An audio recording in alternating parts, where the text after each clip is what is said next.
Olá, pessoal, tudo bem com vocês? Aqui é a professora Marli e eu espero que vocês estejam bem. Hoje nós vamos dar início ao caderno Trilhas de Aprendizagens, volume 2, e vamos iniciar as atividades na disciplina Língua Portuguesa, atividade 1. O tema é diário, um relato pessoal que pode ser público. Está na página 13. Eu vou fazer a leitura desse texto e eu vou pedir para vocês acompanharem a leitura segurando o seu livro em mãos. Acompanhem comigo com o dedinho. Vamos lá? Você já deve ter ouvido falar em diário. Talvez já tenha lido ou até escreva um diário. Um diário é uma maneira de registrar coisas íntimas, sentimentos, emoções, pensamentos, vivências, ou seja, é um texto pessoal que não tem a intenção de ser compartilhado, pois normalmente o leitor é o próprio escritor. No passado, os diários tinham uma característica muito peculiar. Eram muitas vezes sigilosos, guardados com cadeados. Na modernidade, talvez essa intenção de que o diário seja apenas para o próprio escritor tenha se modificado, pois temos visto uma crescente de blogs, que são espécies de diários em que os proprietários publicam textos pessoais, mas como são públicos, as pessoas podem ver os conteúdos e acompanhá-los.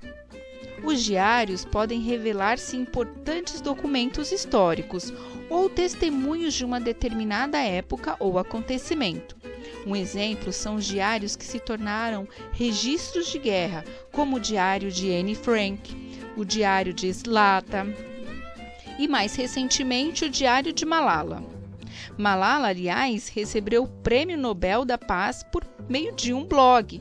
Conseguiu expor ao mundo o que acontecia no Paquistão.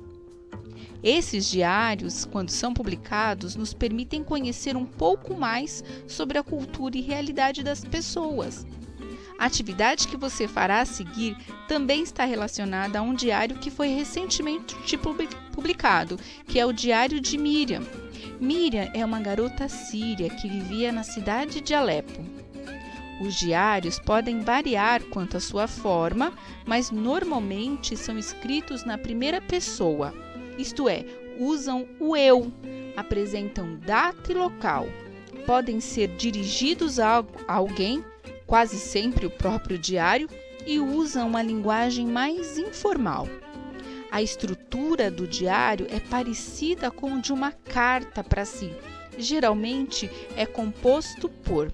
Então vamos verificar aqui na página 14 a estrutura que geralmente um diário tem.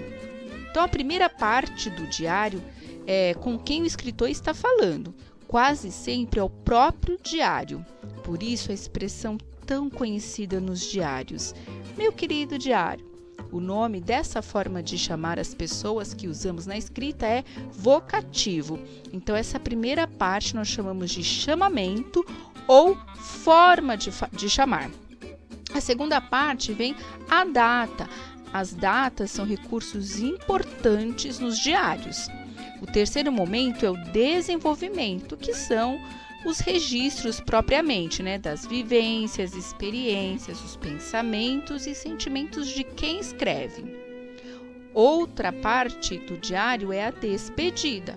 Alguns diários apresentam uma despedida, como boa noite, até logo, e a assinatura. Alguns diários são assinados todos os dias ao fim do relato. Para praticar, no exercício 1, você lerá trechos de um diário escrito por Miriam Hayek. A garota relata sua vida na cidade de Alepo, na Síria, país do Oriente Médio. Essa região vive em guerra desde 2011. No seu livro, Miriam conta um pouco dos momentos vividos por ela. Leia os trechos para responder as questões. Nesta primeira imagem, nós temos aqui a capa do livro da Miriam. Nesta segunda imagem, é a própria Miriam. Vamos ao trecho 1. Leia juntamente comigo. Alepo, 20 de junho de 2011.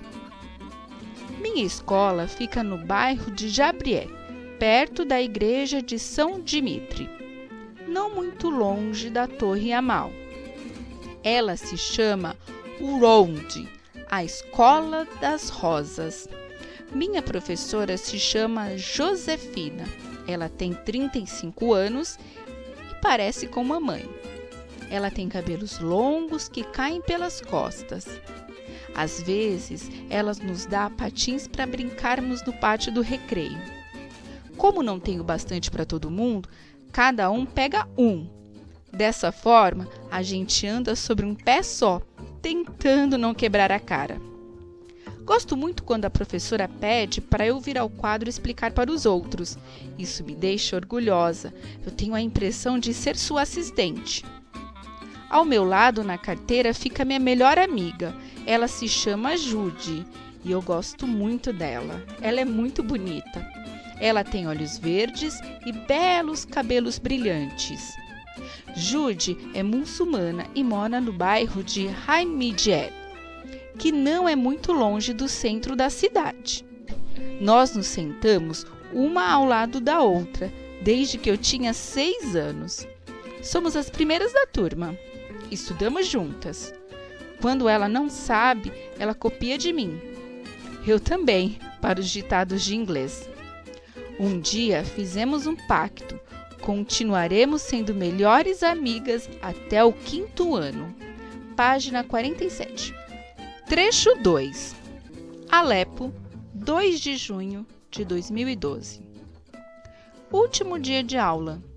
Dei um beijinho na bochecha de Abu e dei um colar a Judy, para que ela não me esqueça. Mamãe preparou um bolo para a professora. Vou ter muitas saudades deles. Sempre sinto falta da escola durante as férias de verão. Página 86. Trecho 3. Alepo, 24 de agosto de 2012. Nessa noite, o celular de mamãe tocou. Nós estávamos na cozinha. Ela atendeu. Depois foi para a janela falar. Achei que tivesse acontecido alguma coisa grave com alguém quando vi a cara que ela fazia. Sim, entendo, claro. Você faz bem. Sim, ela está bem.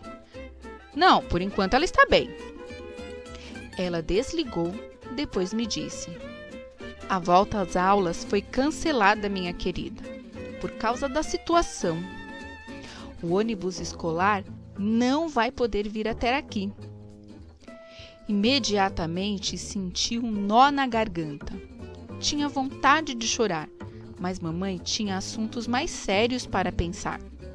Então me concentrei e disse, abaixando a cabeça para que ela não visse meus olhos. Mas será que eles não sabem quando a gente vai poder voltar lá?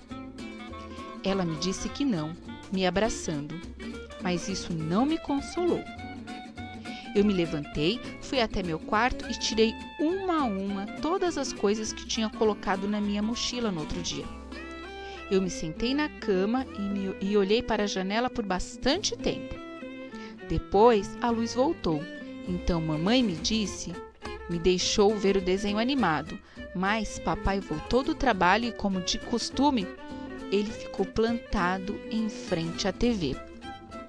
Houve uma hora em que mostraram imagens de crianças que iam à escola em Damasco. Senti meu coração apertar. Eu também queria ir para a escola. Se a guerra ainda não chegou em Alepo, como o papai disse, por que eu não posso ir para a escola? Páginas 118 e 119. Trecho 4. Alepo, 11 de setembro de 2012. Faz 4 dias que estamos sem energia. Do lado de fora, papai diz que não tem mais ninguém. E no vão da escada, todo mundo parece triste.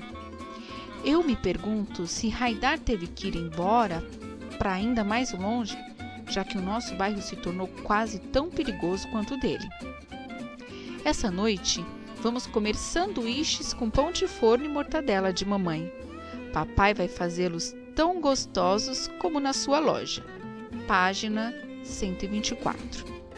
No exercício A, diz assim: Você já sabe que o diário de Miriam traz acontecimentos da Guerra da Síria. Nem todos os trechos apresentados aqui demonstram se tratar de uma guerra. Quais nos dá pistas de que há uma guerra acontecendo?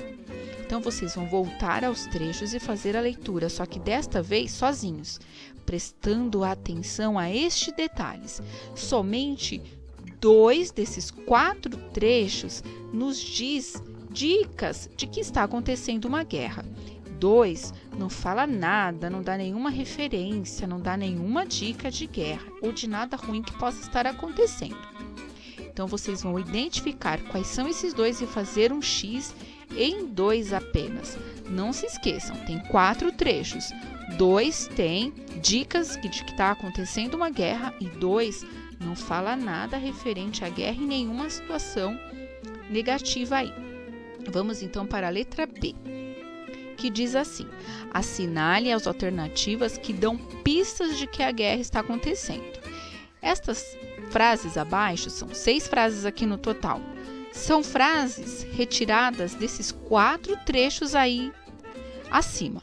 Então, a primeira frase diz assim: minha professora se chama Josefina, ela tem 35 anos e se parece com mamãe.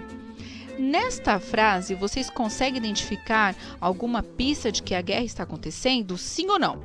Se vocês acham que sim, marquem o X. Se vocês acham que não, deixem em branco. Aqui são 6 frases, apenas 3, já estou dando uma dica aí, se referem a pistas de que uma guerra está acontecendo. E 3 não dá pista nenhuma. Então, eu vou ler com vocês e vocês vão identificar quais são essas 3 que dão pistas e as 3 que vocês não vão marcar o X. Acompanhem comigo a leitura. Vamos para a segunda frase.